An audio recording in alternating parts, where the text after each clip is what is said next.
నిఘా TV news కు స్వాగతం. ముందుగా హెడ్లైన్స్. పాత బంకర్లను పునరుద్ధరిస్తున్న ఇండియన్ ఆర్మీ. సీఎం రేవంత్ రెడ్డికి కేటీఆర్ కౌంటర్. చంద్రబాబుకు మాజీ ఎంపీ మార్గాని భరత్ సవాల్. ఏపీలో భూ ప్రకంపనలు, భయోందనలో ప్రజలు. పహల్గాం ఉగ్రదాడి అనంతరం భారత్ పాకిస్తాన్ల మధ్య ఉద్రిక్తతలు తారస్థాయికి చేరుకున్నాయి. పాక్ ఉగ్రవాదులను వెంటాడి వెడతామంటూ భారత్ భీషణ ప్రతిజ్ఞ చేయడంతో యుద్ధ మేఘాలు కమ్ముకుంటున్నాయి. ఢిల్లీ, ముంబైతో సహా దేశవ్యాప్తంగా మాక్ డ్రిల్స్కు భారత్ సిద్ధమవుతుండగా ఇదే సమయంలో అంతర్జాతీయ సరిహద్దుల వెంబడి దశాబ్దాల నాటి పాత బంకర్లను పునరుద్ధరించేందుకు పనులను ఇండియన్ ఆర్మీ చేపట్టింది.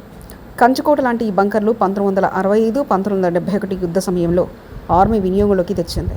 ఇప్పుడు మరోసారి వాటిని పునరుద్ధరిస్తూ ఎలాంటి పరిస్థితులు ఎదురైనా ఎదుర్కొనేందుకు సిద్ధమవుతుంది. జమ్మూ కాశ్మీర్లో ఉగ్రదాడి నేపథ్యంలో భారత్, పాకిస్తాన్ల మధ్య తీవ్ర ఉద్రిక్త వాతావరణం నెలకొంది. దీంతో ఈ రెండు దేశాల మధ్య యుద్ధం తప్పదనే వార్తలు వైరల్ అవుతున్నాయి. ఈ దేశాల మధ్య యుద్ధం ప్రారంభమైతే గెలుపోటములు అనేవి తర్వాత సంగతి. ముందుగా యుద్ధం చేయాలంటే భారీగా నిధులు కలిగి ఉండాలి. అది కూడా బిలియన్లు, ట్రిలియన్లో నగదు ఉండాలి. మరి భారత్, పాకిస్తాన్ దేశాలకు అంత భారీగా నిధులున్నాయా? అది కాక యుద్ధాల వల్ల భారీగా ఆస్తి, ప్రాణ నష్టం సైతం సంభవిస్తుంది. అలాగే భారీగా ఆయుధ సంపత్తి సైతం కలిగి ఉండి తీరాలన్నది సుస్పష్టం. ఆంధ్రప్రదేశ్ రాష్ట్రంలో మళ్లీ భూ ప్రకంపనలు సంభవించాయి. ప్రకాశం జిల్లాలో ఇవాళ మంగళవారం భూ ప్రకంపనలు రావడంతో ప్రజలు తీవ్ర ఆందోళనకు గురయ్యారు. పొదిలి, దర్శి, ముడ్లమూరు మండలాల్లో 2 సెకండ్ల పాటు భూమి కంపించింది. భయంతో ఇళ్ల నుంచి ప్రజలు బయటకు పరుగులు తీశారు. దర్శి నియోజకవర్గంలో గత ఏడాది డిసెంబర్లో వరుసగా 4 రోజుల పాటు భూమి కంపించింది. గుండ్లకమ్మ నదీ పరివాహక ప్రాంతాల్లో భూగర్భంలో మార్పుల కారణంగా భూమి కంపిస్తున్నట్లుగా ఎన్జీఆర్ఐ శాస్త్రవేత్తలు గుర్తించారు. విద్యుత్ ఒప్పందాలపై చర్చకు సిద్ధమా అంటూ చంద్రబాబుకు వైఎస్ఆర్సీపీ నేత, మాజీ ఎంపీ మార్గాని భరత్ సవాల్ విసిరారు. విద్యుత్ ఒప్పందాల్లో 11,000 కోట్లకు స్కామ్ జరిగింది. ఎక్కువ ధరలకు విద్యుత్ ఒప్పందాలు ఇలా చేసుకుంటారు. చంద్రబాబు బినామీలకు వాటాలు వెళ్లాయి. ప్రజలపై విద్యుత్ ఛార్జీల భారం మోపడం అన్యాయం కాదా అంటూ మార్గాని భరత్ ప్రశ్నించారు. ఎంఓయూ చేసుకుంటే మరి చంద్రబాబు నాయుడు గారు ఒంటికాలతో లేచాడు. బయట మార్కెట్లో ₹1.99 యూనిట్ ధర దొరుకుతూ ఉంటే ఒక స్కామ్కి తెర తీశారు జగన్మోహన్ రెడ్డి గారు అని చెప్పి ఒంటికాలతో లేచిన ఈ పెద్ద మనిషి, ఈ చంద్రబాబు నాయుడు గారు ఇవాళ ఒక పుట్టగొడుగు లాంటి పుట్టుకొచ్చిన ఈ కంపెనీలతో ₹4.60 ఏ రకంగా మీరు అగ్రిమెంట్ చేసుకుంటారని ఇవాళ సూటిగా అడుగుతా ఉన్నాం. స్కామ్ కాదండి ఇది. మీరు ₹2.49 అప్పుడున్న రాష్ట్ర ప్రభుత్వము, అప్పుడున్న ముఖ్యమంత్రి జగన్మోహన్ రెడ్డి గారు కేంద్ర ప్రభుత్వం సంస్థ అయిన సెకీతో ఎంఓయూ చేసుకుంటే ₹2.49 ఇప్పుడు చంద్రబాబు నాయుడు గారు ఒక ప్రైవేట్ లిమిటెడ్ కంపెనీతో ₹4.60 చేసుకోవడంలో మీ అంతరార్థం ఏంటి అని అడుగుతా ఉన్నా. అంటే ప్రజల సొమ్ముతో మరి ఏ బేసిస్లో వీరు చేస్తారనండి? అసలు బుద్ధున్నోడు ఎవడైనా చేస్తాడా? ఇప్పుడు సంవత్సరాలు గడుస్తున్నాయండి. సంవత్సరాలు గడిచేది ఇది గత 2 సంవత్సరాల క్రితము, 3 సంవత్సరాల క్రితము జగన్మోహన్ రెడ్డి గారు అగ్రిమెంట్ చేసుకున్నారు సెకీతో. మరి అప్పుడు ₹2.49 ఉంటే ఇదే పెద్ద మనిషి చంద్రబాబు నాయుడు గారు ₹1.99 బయట మార్కెట్లో దొరుకుతున్నప్పుడు నన్ను కోసినా ఉన్న ఆదాయానికి మించి ఉద్యోగులకు పైసా ఇవ్వలేనని తెలంగాణ ముఖ్యమంత్రి రేవంత్ రెడ్డి చేసిన వ్యాఖ్యలు బీఆర్ఎస్ వర్కింగ్ ప్రెసిడెంట్, మాజీ మంత్రి కేటీఆర్ కౌంటర్ ఇచ్చారు. ఈ సందర్భంగా మంగళవారం ఆయన మాట్లాడుతూ తెలంగాణ భవన్లో మీడియాతో మాట్లాడుతూ స్వతంత్ర భారతదేశంలోనే అత్యంత అసమర్థ సీఎం రేవంత్ రెడ్డి అని, ఉద్యోగుల త్యాగాల గురించి ముఖ్యమంత్రికి ఇసుమంత కూడా తెలియదని తీవ్రస్థాయిలో విమర్శించారు. తెలంగాణ ఎన్జీఓల త్యాగాల స్ఫూర్తితో ప్రత్యేక తెలంగాణ రాష్ట్రం వచ్చిందని, ఉద్యోగులకు మాజీ సీఎం కేసీఆర్ 73% ఫిట్మెంట్ ఇచ్చారని తెలిపారు. ఉద్యోగాలపైన, తెలంగాణ కోసం కొట్లాడిన ఉద్యోగులపై సీఎం రేవంత్ రెడ్డి బాధలు బాధాకరమని అన్నారు. నీ కొండలరెడ్డి ఆస్తి పెరుగుతుంది, తిరుపతి రెడ్డి ఆస్తి పెరుగుతుంది, నీ వియంకున అప్పులు రైట్ ఆఫ్ అవుతాయి, నీ ఇల్లు 3 ఇంతలు పెరుగుతుంది, కానీ రాష్ట్రం మాత్రం సంకనాకిపోతుంది, దివాలా అయిపోతుంది. ఎట్లయితుంది మరి ఇది? ఢిల్లీకి పోతే అపాయింట్మెంట్లు ఇస్తలేరు, చెప్పులు ఎత్తుకపోతారేమో అని చెప్పి కలుస్తలేరు అన్నాడు. అమ్మతోడు చెప్తున్నా ఈ మాట, నేను ఎవరు చెప్పులు ఎత్తుకపోతారట. అరే చెప్పులు ఎత్తుకపోయేటోళ్ళు వేరే పార్టీ వాళ్ళు ఉన్నారు ఇక్కడ, అది వాళ్ళ కథ వేరు. చెప్పులు ఎత్తుకపోవడం నాకు అర్థం కాదు. ఢిల్లీకి పోతే అపాయింట్మెంట్లు ఇస్తలేరు, ఎవరు ఇస్తలేరు? రాహుల్ గాంధీ ఇస్తలేడు. కరెక్టే, నీకు ఇయ్యరు కూడా. ఎట్లు ఇస్తారు? నీకు తెలిసిపోయింది నీ కథ అంతా. ఇయ్యరు. ఈ కొత్తగా ఎవరైనా సుట్టపోడు కొత్తగా వస్తేనేమో మర్యాద ఇస్తారు ఎవరైనా సరే, 4 రోజులు ఉంటుంది మర్యాద. ఇక కానీ నువ్వు వచ్చేదేమో ఢిల్లీకి నీ పని మీద వస్తావు. మీ మూటలు మోసుకపోయేందుకు 42, 43 సార్లు పోతావు ఇప్పటికీ.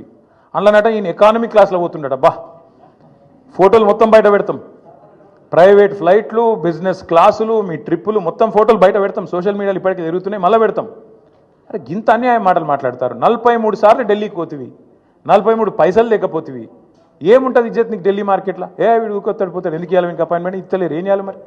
నువ్వు మూటలు మోసేందుకు వస్తున్నావు, ఢిల్లీకి రాహుల్ గాంధీకి మూటలు ఇస్తేందుకు వస్తున్నావు, మొదలు మర్యాద ఉంటుంది, ఇక ఆఖరికి దొంగలెక్కనే చూస్తారు.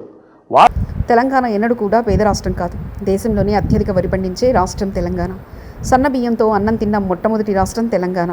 నిజాం కాలం నాడే తెలంగాణలో రైల్వే వ్యవస్థ, ట్రాన్స్పోర్ట్ వ్యవస్థ, కాకతీయులు కట్టిన గొప్ప చెరువులున్నాయి. అలాంటి తెలంగాణను రేవంత్ రెడ్డి దివాలా తీసిందని దివాలాకోరు మాటలు మాట్లాడుతున్నారు. రేవంత్ రెడ్డికి పరిపాలించడం చేతకాక, అనుభవం లేక, ఏం మాట్లాడాలో తెలియక మాట్లాడుతున్నారంటూ ఎంపీ ఈటెల రాజేందర్ వ్యాఖ్యానించారు.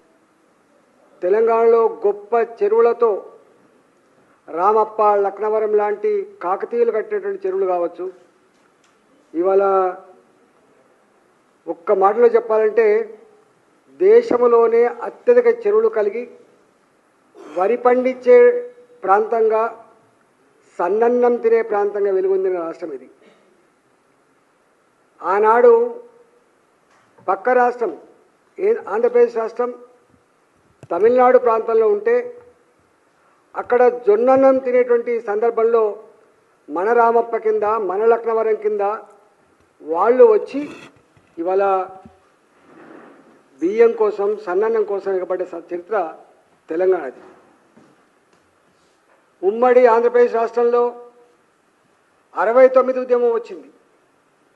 నిధులు మావి, సొమ్ము మాది, సోకు మీద అవుతుందని చెప్పి, ఉద్యోగాలు మావి, మీరు అనుభవిస్తున్నారని చెప్పి 69 ఉద్యమం జరిగింది. ఆనాడు 6 పాయింట్ ఫార్ములా వచ్చింది, అదొక సబ్జెక్టు. తెలంగాణ ఉద్యమం కొనసాగుతున్నప్పుడు అనేక సందర్భాల్లో ఇవాళ తెలంగాణ స్వయంగా అభివృద్ధి చెందిన ప్రాంతం ఇది. వ్యవసాయ రంగంలో కావచ్చు, ఇన్ఫ్రాస్ట్రక్చర్ రంగంలో కావచ్చు, సేవా రంగంలో కావచ్చు, ఐటీ రంగంలో కావచ్చు, ఈ హైదరాబాద్ని మించింది లేదని చెప్పి ఆనాడు మేము అనేక. రేవంత్ రెడ్డికి ఇంతకుముందు దొంగతనం చేసే అలవాటు ఉంది కాబట్టి దొంగను చూసినట్టు చూస్తున్నారు మాజీ మంత్రి ఎమ్మెల్యే జగదీష్ రెడ్డి. సహజంగా చూస్తారు. నువ్వు చూడవా? దొంగతనం చేసిన అనుభవం ఉన్నవాడు మీ ఇంటి ముందుకు వస్తే జాగ్రత్త పడవా? మీ ఇంట్లో చెప్పవా జాగ్రత్త అమ్మా, జరాడు ఇంతకుముందు అలవాటు ఉందని చెప్పవా ఇంట్లో? అంతే, వాళ్ళు కూడా అట్లే చూస్తున్నారేమో మరి. ఎవరైనా చెప్పుకుంటారు కదా అది.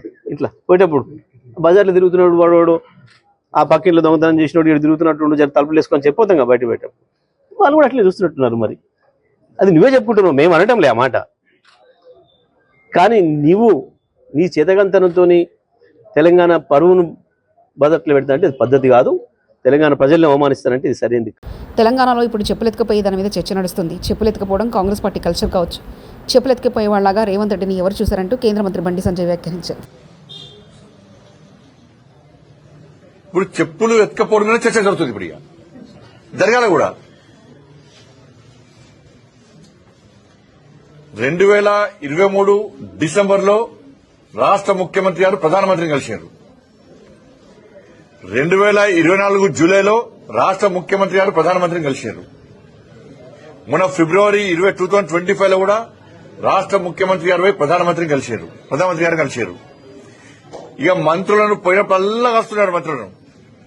నిన్న కూడా లాస్ట్ కు హైదరాబాద్ నితిన్ గడ్కరీ గారు కూడా కలిశారు.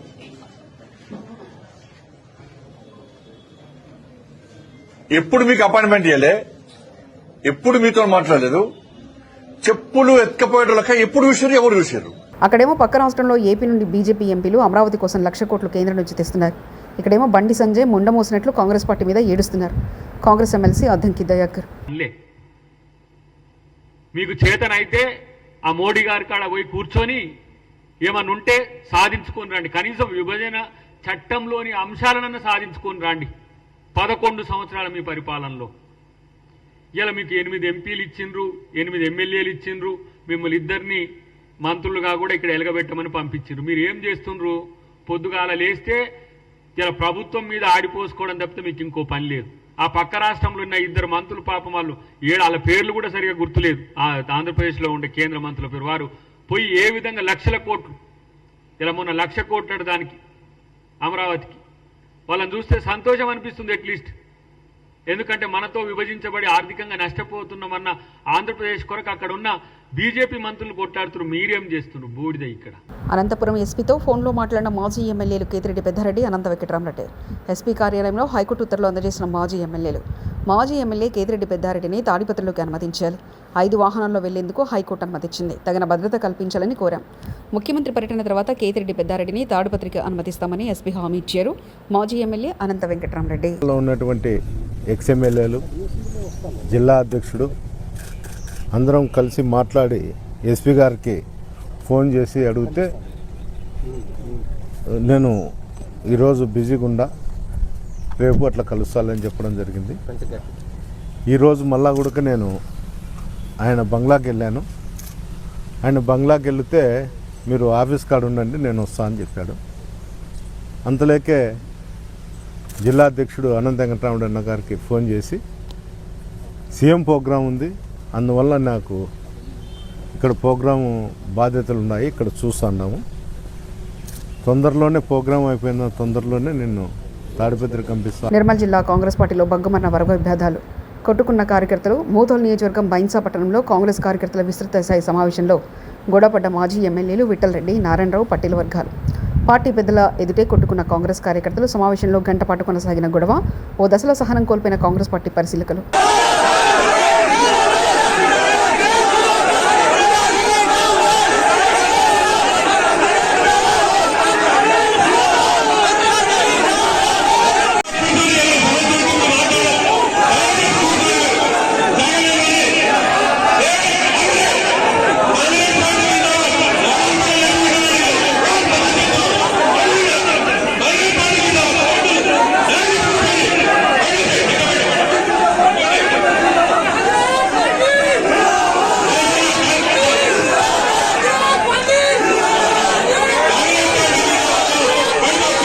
దేశంలోని అత్యుత్తమ రాజధానిగా Amaravati. Madiga corporation chairman Undavalli Sridevi media సమావేశం. ఇది సరిగ్గా జగన్మోహన్ రెడ్డి గారికి సరిపోద్ది.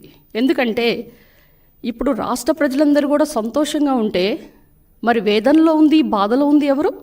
జగన్మోహన్ రెడ్డి గారు. ఆయన కనుక ఆయన చెప్పిన మాటలు అమరావతి గురించి ఏ విధంగా మరి అమరావతిని అటకెక్కిచ్చారో, పనులు ఏ విధంగా చేయకుండా మరి అమరావతిని కొల్లబొడిచారో రాష్ట్ర ప్రజలందరూ దాన్ని గమనించాలి. మరి దుర్యోధనుని యొక్క అత్యాసే కురువంశం నాశనం. అంటే ప్రతిదానికి కూడా నాకే కావాలి, నేనే దోచుకోవాలి, దోచుకో పంచుకో తినుకో అని కాన్సెప్ట్లతో అక్కడ రాజధాని పనులు అటకెక్కించి అవినీతి సిగ్గుపడేలా కూటమి ప్రభుత్వం అవినీతికి పాల్పడుతుందని వైఎస్ఆర్సీపీ మహిళా అధ్యక్షురాలు ఎమ్మెల్సీ వరదుత్ కళ్యాణి ధ్వజమెత్తారు. మహిళలకు ఇచ్చిన ఏ ఒక్క హామీని అమలు చేయకుండా వారిని కూటమి ప్రభుత్వం మోసం చేసిందని మండిపడ్డారు. ఇప్పుడు కొత్తగా కుట్టు మిషన్ల స్కామ్ చేస్తున్నారని ఆరోపించారు. అదే కుట్టు మిషన్స్ ట్రైనింగ్ స్కీమ్ అనేది ఒకటి పెట్టారు. అందులో ఏకంగా మొదటి విడతలో 157 కోట్లు దోపిడీ చేయడానికి వీళ్ళు ప్లాన్ చేసి ఓవరాల్ గా 245 కోట్లు 50 రోజుల్లో దోచుకోవడానికి వీళ్ళు ప్లాన్ చేశారంటే ఎంత దారుణమో, మహిళల్ని మోసం చేయాలనుకోవడం ఎంత దురదృష్టకరమో మనం అర్థం చేసుకోవచ్చు.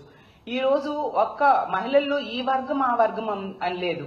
బీసీలు, కాపులు, రెడ్లు, అలాగే కమ్మ, క్షత్రియ, వైశ్య అంటే ఎకనామికల్లీ బ్యాక్వర్డ్ క్లాస్ లో ఉన్న మహిళలకు కూడా అందరికి కూడా ఈ కుట్టు మిషన్లు ట్రైనింగ్ ఇస్తామని చెప్పి వీళ్ళు అందులో పెద్ద స్కామ్ కి తెరలేపడం నిజంగా చాలా దురదృష్టకరం. ఈ రోజు రాష్ట్రంలో తీసుకుంటే అప్పుల్లో ఒకవైపు రికార్డు సృష్టిస్తూ ఉన్నారు, ఇంకోవైపు అవినీతిలో రికార్డు సృష్టిస్తూ ఉండే పరిస్థితి మనకు కనిపిస్తూ ఉంది. అసలు అక్షర క్రమంలో ఆంధ్రప్రదేశ్ నంబర్ 1 స్థానంలో ఉంది. తీసుకుంటే అవినీతిలో కూడా ఈ రోజు నంబర్ 1 స్థానంలో ఈ కూటమి ప్రభుత్వం అధికారంలోకి వచ్చాక తీసుకొచ్చిన పరిస్థితి మనం చూసాం. ఎన్నికల టైంలో సూపర్ 6 హామీలు అని చెప్పారు. ఇప్పుడు అధికారంలోకి వచ్చాక సూపర్ స్కామ్స్ అమలు చేస్తూ ఉండే పరిస్థితి మనం చూస్తూ ఉన్నాము. ఎన్నికల టైంలో బాబు షూరిటీ భవిష్యత్ గ్యారంటీ అన్నారు. ఈ రోజు బాబు షూరిటీ అవినీతి గ్యారంటీ అన్న టైపుగా వీళ్ళు పరిపాలిస్తూ ఉండే పరిస్థితి మనం చూస్తూ ఉన్నాము. అలాగే తీసుకుంటే తెలుగుదేశం పార్టీ కాస్త ఇప్పుడు పాత బంకర్లను పునరుద్ధరిస్తున్న ఇండియన్ ఆర్మీ. సీఎం రేవంత్ రెడ్డికి కేటీఆర్ కౌంటర్. చంద్రబాబుకు మాజీ ఎంపీ మార్గాని భరత్ సవాల్. ఏపీలో భూ ప్రకంపనలు, భయోందనలో ప్రజలు. ఇవి బులెటిన్ విశేషాలు. చూస్తూనే ఉండండి నిఘా టీవీ న్యూస్.